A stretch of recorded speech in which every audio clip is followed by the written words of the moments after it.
Salib itu sebenarnya adalah inti dari kekristenan.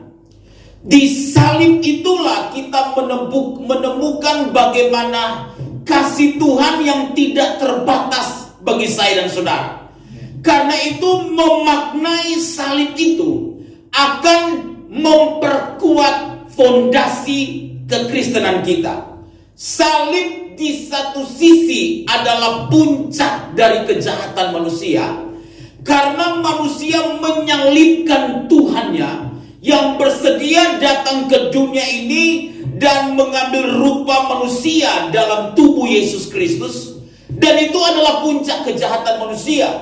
Bagaimana manusia menyalibkan Tuhannya pada saat itu. Tetapi salib juga di satu sisi adalah puncak dari kasih Allah bagi manusia.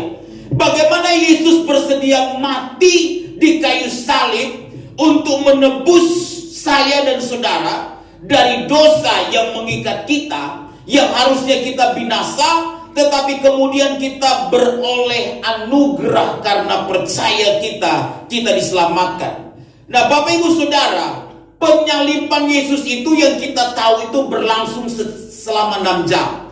Jam 9 pagi Yesus disalib, kemudian jam 3 sore dia menyerahkan nyawanya kepada Bapanya di sorga. Nah, selama 6 jam tersalib di kayu salib, ada 7 perkataan yang keluar dari mulut Yesus. Dan ini adalah sebuah perkataan yang agung.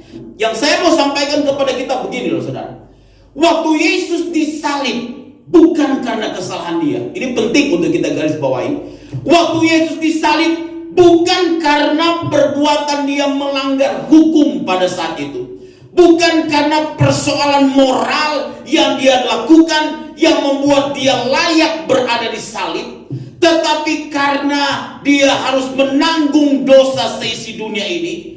Dan pada posisi dia berada di salib pada saat itu, saudara perhatikan baik-baik, tidak ada satu kata pun yang keluar dari mulutnya yang mengecewakan hati Bapanya.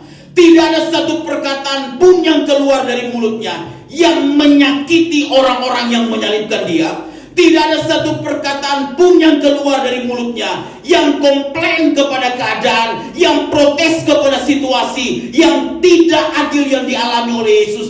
Tidak ada perkataan yang membalas kejahatan dengan kejahatan. Tidak ada perkataan yang membalas umpatan dengan umpatan. Tidak ada perkataan yang membalas ketidakadilan dengan ketidakadilan. Tetapi yang keluar dari mulut Yesus adalah perkataan agung yang menunjukkan kasih-Nya yang luar biasa. Saudara begini, kita nih kadangkala baru diinjak jempol aja, reaksi kita itu udah seperti diambil seluruh nyawa kita. Benar gak saudara? Baru jempol doang diinjak kita, kaki kita oleh orang lain, wah, seperti nyawa kita sudah diambil. Respon kita terhadap keadaan itu akan menentukan berkat apa yang kita terima dari Tuhan. Amin saudara. Bagaimana kita merespon situasi-situasi yang Tuhan izinkan kita lalui dalam hidup ini, itu akan menentukan apakah kita bisa menyelesaikan misi yang Bapa embankan dalam hidup kita. Walaupun Yesus mengalami hal-hal yang gak mengenakan, walaupun dia harus melewati namanya Via Dolorosa, jalan salib, dia harus memikul salib, tetapi dia tetap fokus kepada apa yang menjadi kehendak Bapa dalam hidup dia, sehingga dia bisa berkata hal-hal yang agung keluar dari mulutnya. Sebuah keteladanan yang harusnya saya dan Bapak Ibu Saudara miliki. Karena itu ketika kita mengikuti Yesus, persoalan bukan menjadi Kristen, persoalan bukan kita ke gereja, persoalan bukan kita beribadah, persoalan bukan kita melayani Tuhan, tetapi apakah saya dan saudara bersedia mengikuti jejak Yesus dalam hidup kita.